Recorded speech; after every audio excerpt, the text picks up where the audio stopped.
Movie के starting में हमें एक लड़की दिखाई जाती है जिस लड़की का नाम होता है सूजी। वो अपने काफ़ी बॉयफ्रेंड से लड़ रही थी झबरा कुत्ते की तरह। उसके बाद हमें एक शरीफ बालक सा दिखाया जाता है जिस लड़के का नाम वैन होता है और यही इस मूवी का लीड हीरो है। देखते ही देखते वो वैन का मार के खोपड़ा फोड़ देती है। भरपूर पिटाई होने के बाद इन दोनों का ब्रेकअप हो जाता है। एक हफ्ते बाद दिखाते हैं कि वैन अपने कॉलेज में होता है और उसकी जो गर्लफ्रेंड होती है किसी और लड़के से फ्लर्ट कर रही है। मतलब एक छोड़ो यार तो दूजा तैयार है। उसी समय दिखाया जाता है कि वैन का जो बचपन का दोस्त होता है वो आके ब्रेकफास्ट में ज्वाइन करता है और वो वैन को समझाता है, देख वैन, वो वैन की लोड़ी है, उसके चक्कर मत पड़, आगे लाइफ में मूव ऑन हो जा। अब वैन फाइनली सोच लेता है कि उसको क्या करना है। अब वो अपने पुराने प्रोफेशन को ही फॉलो करेगा जो लोगों की लाइव तस्वीरें वो बनाता है। लेकिन हमारा आशिक क्या करे, थोड़ा परेशान है, उसके चक्कर में डिप्रेस है, तो रात भर सो नहीं पाता और उसी को याद करता रहता है।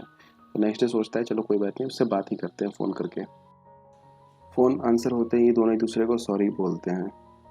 तो हमें ऐसा लगता है कि चलो कोई बात नहीं, अब दोनों का पैचअप हो जाएगा। बाबू, कह दो कि तुम हो मेरी वरना, जीना नहीं है मुझे है मरना।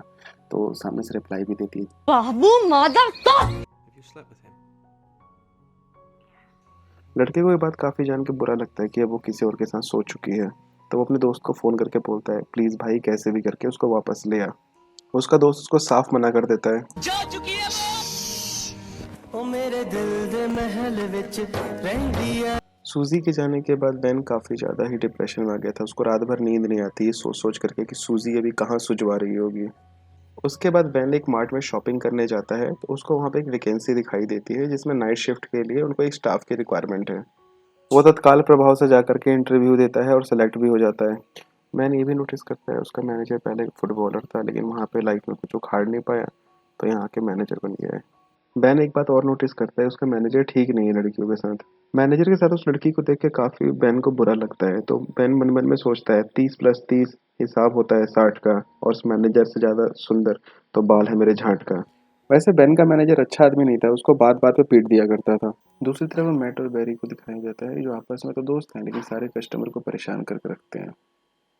मैट और बैरी इतने हरामी लड़के थे कि जानबूझ करके लड़कियों के सामान में डिल्डो डाल दिया करते हैं। डिल्डो मतलब कि सेक्स टॉय होता है जिसको लड़कियां अंदर डालती हैं अपने। मैट जानबूझ करके उसको इस निगाहों से देखता है कि जैसे बोलना चाहता हो कि तू आरजू तो कर मोहब्बत की, हम मार्ट पे काम करने वाले लड़के इतने भी गरीब नहीं होते कि रूम का जुगाड़ ना कर सकें।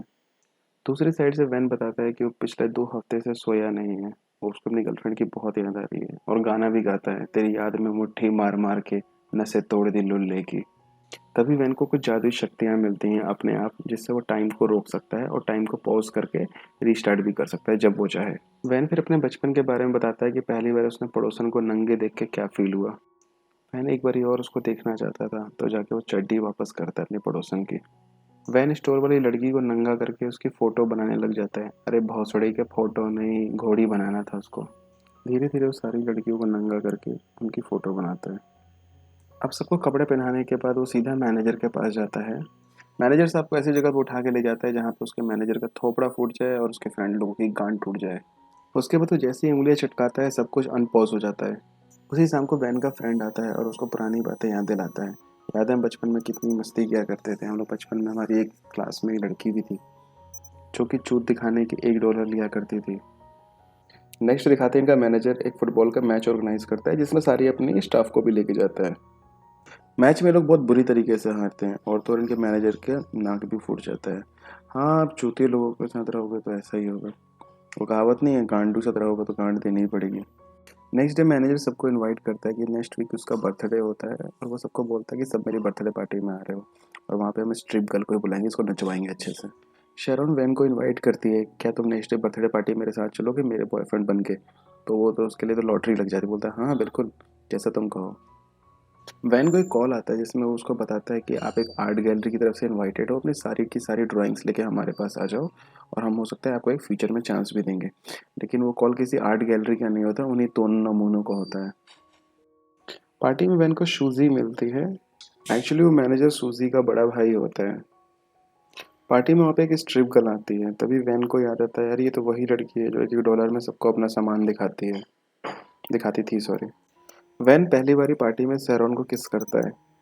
सूजी ऊपर वैन को पकड़ लेती है और उसको किस कर लेती है और उसको बोलती है बेबी तुम ही तो थी जो मेरी गांड को सुझा के रखते थे। नीचे जो सारा का सारा सीन सैरोन देख लेती है। वैन फटाफट टाइम को फ्रीज कर देता है, लेकिन अब वो चाह करके भी टाइम को रिवर्स नहीं कर सकता। वो टाइम को फ्रीज करके सैरोन को समझाने की कोशिश कर रहा था कि मुझे नहीं पता था कि सूजी उसकी बहन है, और उस बहन के लोड़े की वो बहन होगी, तो मुझे पता होता तो मैं यहाँ पे आता भी नहीं। और उसने मेरे को किस किया, मैंने उसको किस नहीं किया, मैं तो उसको दूर हटाया, और तुम प्लीज़ मुझे छोड़ के जाओ मत। उसने बस मेरे को इतना ही बोला कि मैं अपने दिल का दर्द तुम्हें कैसे दिखाऊं, तो वो सीधा बोलता है वैन के अपनी टी शर्ट ऊपर करके। लेकिन जैसे ही टाइम अनफ्रीज करता है, वहां से शेरोन जा चुकी होती है। जब वैन उसको उसके घर मनाने जाता है, तब भी शेरोन सही से बात नहीं करती। अब शेरोन ने भी वहाँ से जॉब छोड़ दिया है, वैन वहाँ अकेला बोर होते रहता है। जब वो स्केच आर्ट कंपनी में पहुँचता है, तो उसको पता चलता है कि उन्होंने को कभी फ़ोन नहीं किया है। लेकिन वो कहते हैं कोई बात नहीं, जब तुम आ ही गए तो तुम्हें ड्राइंग दिखा भी दो, और वो ड्राइंग से काफ़ी ज़्यादा इंप्रेस होते हैं। वो बोलते हैं ठीक है, हम एक गैलरी ऑर्गेनाइज करेंगे, और वहाँ पे सिर्फ हम आपके ही पेंटिंग एक्सक्लूसिवली लगाएंगे।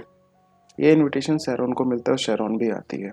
शेरोन जैसे ही गैलरी में आती है, वो सबसे पहले देखती है कि उसी की सारी इमेजेस लगा रखी होती है, यानी कि वैन उसे बहुत ज़्यादा ही प्यार करता है। वैन शेरोन को बोलता है मुरझाते हुए फूल हम पानी दे के खिला लेते हैं, और जब भी याद आती है तुम्हारी, तो हम तुम्हारी फोटो देख के हिला लेते हैं। ये एक दोनों एक दूसरे को सेकंड टाइम किस करते हैं और बाहर चले जाते हैं स्नोफॉल में। तो फ्रेंड्स, प्लीज़ मुझे बताना मत भूलना, अगर आपको ये पावर मिलती तो आप क्या करते।